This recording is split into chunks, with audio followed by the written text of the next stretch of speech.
Going on? It's your boy Fizz bringing another raw edition straight from my heart from me to you, because that's what I do. So if you don't know, there's some shit going on. You know, I always like to do. First of all, I like to be annoying when I play Call of Duty now. So I like to use shit that gives people a hard time. So I'm using the Evo with the silencer. Look at this. I set this bitch up through the smoke. Get some. Boom, because I knew he was gonna be there, bitch. So anyways, there's a lot of shit that's been going on. Like, if you don't know, Call of Duty's went out of their way. They're having the Call of Duty COD Championships this whole fucking weekend.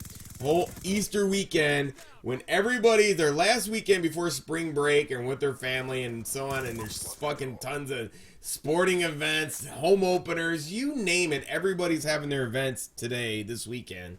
So you're like, what the fuck? You know, really? And they're having like 7 videos or 7 streams for Call of Duty Championship.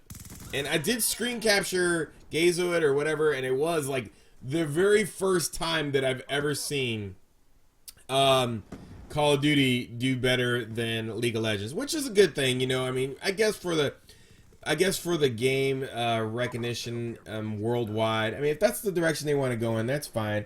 It's funny, I started thinking in hindsight, I was like, you know what, you're starting to see like these fucking YouTubers bail on Call of Duty because now like the scene is switching over to like professional, you know, if you're not doing professional pro gaming pizza pie face videos, then, you know, they're not gonna watch you. So now everybody's jumping ship and going to Battlefield, and that's where there's no pro scene at, so they can bring you commentaries that you'll watch about the game. So I don't know, it's kind of like, you know, it's a bittersweet thing, you know. I'm like, I'm so-and-so about it, but I really don't care. It doesn't matter to me one way or the other. I mean, I'm going to play whatever game I like. I don't give a shit if it's esports or whatever, or, you know, I'm not going to play one game over another. If I don't like it, I'm not going to sell out like that. You know, like all those dudes from IGN, they're getting paid by EA to do that. So I'm not doing that. If I like the game, I'll tell you I like the game. That's just me personally. And I think, you know what? If I'm getting paid for something, I always tell you guys that I'm getting paid for something. So I'm not lying to my subscribers. I want you guys to know that shit. And, you know, these guys don't owe you shit, and they ain't got to tell you nothing, and they can just keep lying to you. So, I mean, to me, I have a conscience, and I got to live with that. And some people don't, and they don't even realize that what they're doing is, you know, is bad. You know, it's not in good taste ethically and all that in a bag of chips, you know what I'm saying? So, all the shit's been going on, and then I seen like GFX Labs, if he's got a video, if you want to go search his channel, he's got a video where he tweeted out to David Vonderhaar about, you know, all you guys do is copy and paste Call of Duty every year. And this is the very first time that I've ever seen an employee of Treyarch Activision tell somebody, a patronizing person, somebody who gives you money as a customer, to fuck off in his Twitter.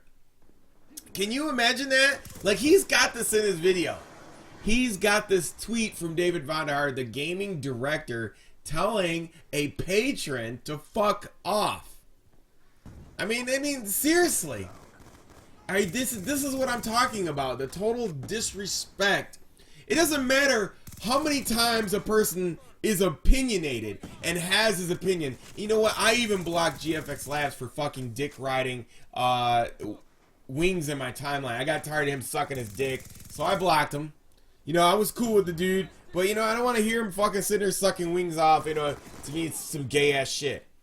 But, you know, he got underneath the skin of David Vonderhaar, and I guess he got underneath my skin as well. The point being is that that's the reason why I blocked him.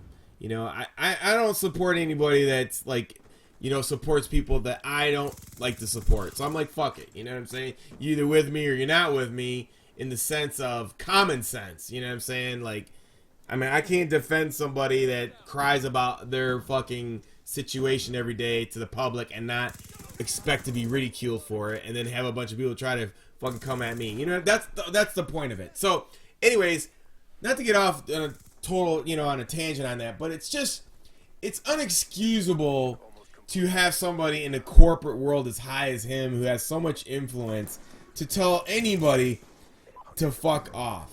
That's just wrong. You know, if somebody took that screen capture from David Vonderhaar and went to the shareholders of Activision on the stock exchange and showed that this is how a person treats the people who pay for the game, they fucking fire his ass.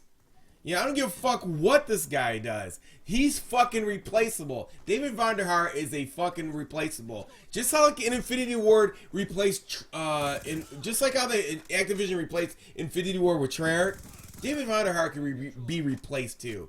There ain't no fucking way that you should tell a paying customer to fuck off no matter how many times he has an opinion or what he has to say on Twitter. If you don't want to respond to people on Twitter and you don't like what they got to say, and you ain't got nothing nice to say, don't say nothing at all. Or don't even have a Twitter account. So I thought it was pretty much bad taste. If you want to go check it out, just search GFX Labs in this video. I thought it was in bad taste. And I thought this whole setup for this week is pretty fucked up. Anyways, get the fuck out of here.